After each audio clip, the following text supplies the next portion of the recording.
This channel does not promote any violent, harmful, or illegal activities. All content provided by this channel is meant for an educational purpose only. কলকাতাতেও গঙ্গার ভয়াল ভাঙন, বাঁধ ভাঙতে ভাঙতে লোকালয়ের কাছে পৌঁছে গিয়েছে। ক্ষোভে ফুঁসছেন মহেশতলা পুরসভার 7 নম্বর ওয়ার্ডের বাসিন্দারা। কংক্রিটের নদীবাঁধের দাবিতে সরব এলাকার মানুষ।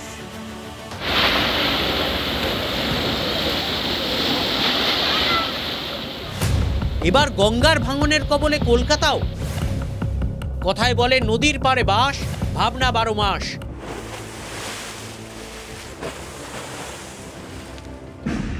মালদার মানিকচক বা ভূতনির চরে রোজই একটু একটু করে পার গিলছে ভয়াল গঙ্গা।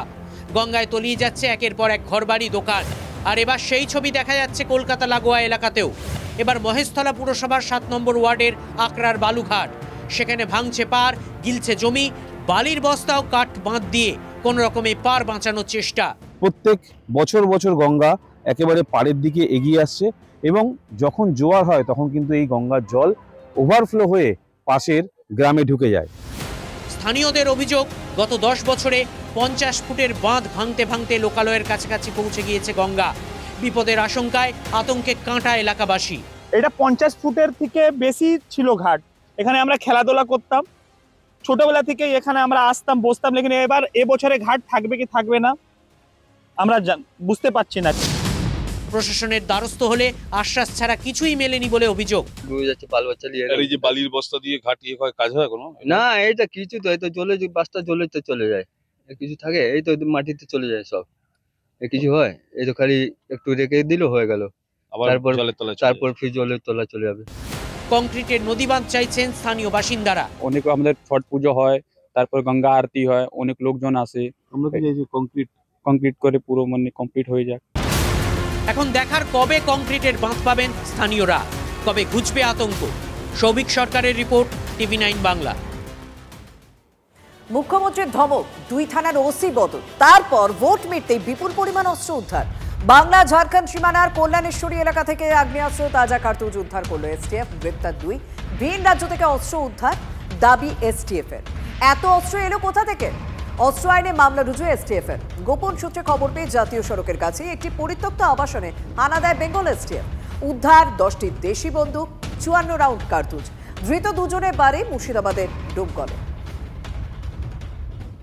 সংলগ্ন জায়গাটা তো আজকে দুষ্কৃতীদের স্বর্গরাজ্য হয়েছে, কিন্তু প্রশ্ন হচ্ছে যে মুখ্যমন্ত্রী বলার পরে আজকে সিআইডি বলুন, এসটিএফ যে কাজগুলো করছেন নিশ্চয়ই প্রেজ ওয়ার্দি, প্রশংসনীয়। কিন্তু আমার প্রশ্ন হচ্ছে এইভাবে কিন্তু এগুলো বন্ধ করা যাবে না। কেন আপনি বলুন তো? কারণটা সোজা কথা, এই যে যারা করছে তারা কোত্থেকে অর্থ পাচ্ছে, তারা কোথা থেকে আনছে, কে তাদের ইন্ধন দিচ্ছে, এইগুলো যদি প্রলংড ইন্টারোগেশন যদি প্রয়োজন হয়, বলতে শুনতে খারাপ লাগবে, নার্কো অ্যানালাইসিসও করা দরকার। কারণ এইভাবে বিভিন্ন জায়গায় আপনি কত জায়গায় আপনি রেড করে তুলবেন, বিভিন্ন জায়গায় পশ্চিমবঙ্গে আজকে আর্মস অ্যামুনেশন মুখ্যমন্ত্রী নিজেও জানেন।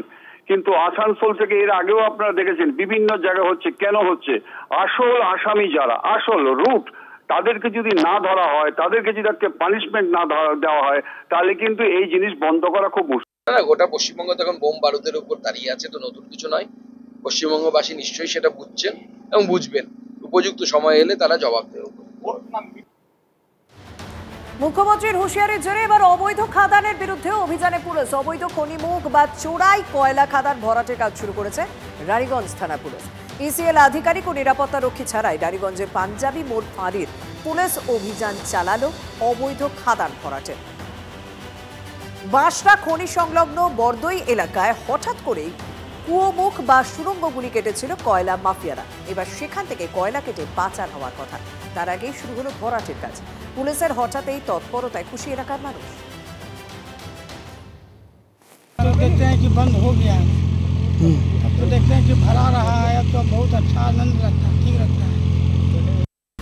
প্যারোলে রয়েছেন অর্পিতা মুখোপাধ্যায়। সেই প্যারোলের মেয়াদ বাড়ানোর আবেদন জানাতে চলেছেন তিনি। বিস্তারিত জানাবেন আমার সহকর্মী ও সুপ্রিয় আমার সঙ্গে রয়েছে। সুপ্রিয়, তোমার কাছে কি খবর রয়েছে?